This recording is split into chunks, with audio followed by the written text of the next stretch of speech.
আপনি যখন একটা টুর্নামেন্টে গিয়ে ভালো করতে চাইবেন বা চ্যাম্পিয়ন হতে চাইবেন, তখন কিন্তু আপনার 3 ফরম্যাটই ভালো করতে হবে, লাইক বোলিং, ব্যাটিং, ফিল্ডিং।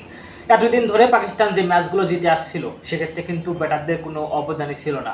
সবটাই কিন্তু পাকিস্তানি বোলারদের কারণেই তারা ফাইনাল পর্যন্ত পৌঁছে গিয়েছিল। এরপর যখন সুযোগ এসেছিল ব্যাটসম্যানদের কিছু করে দেখানোর, কারণ তারা ফাইনালে ভারতের বিপক্ষে আগে ব্যাট করতে নামে, এরপর পাকিস্তানের 2 ওপেনার সাহেবজাদা ফারহান, সেই সাথে ফাকার জামান, অবিশ্বাস্য ভাই।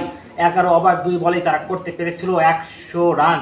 এরপর বাকি যে 9 ওভার, এই 9 ওভার তারা খেলতেই পারেনি, সবগুলো উইকেট তারা বিলিয়ে দিয়েছে। এখন আমার প্রশ্ন হচ্ছে, মিডল অর্ডারদের কাজটা কি? আপনাকে বলতে হবে যে মিডল অর্ডারদের কাজটা কি। মিডল অর্ডারদের কাজ তো নিঃসন্দেহে তারা প্রথমে যেভাবে রান করেছে সেই রানটাকে বইয়ে নিয়ে যাওয়া, প্লাস তাকে আরও খানিকটা উপরের দিকে নিয়ে যাওয়া। কিন্তু পাকিস্তানের মিডল অর্ডার ব্যাটসম্যানরা যেটা খেলেছে সেটা আসলে লজ্জাজনক, হতাশাজনক, হতাশাগ্রস্ত। মনে হচ্ছিল তারা যেন নেশাগ্রস্ত, যার কারণে তারা খেলতে পারছিল না। সেই সাথে পাকিস্তানের বোলাররা কিন্তু শুরুতে দারুণ করেছিল। 20 রানের ভিতরেই ভারতের 2টা ওপেনারকে তারা খেয়ে দিয়েছিল, সেই সাথে 3টা উইকেট তারা ফেলে দিতে সক্ষম হয়েছিল।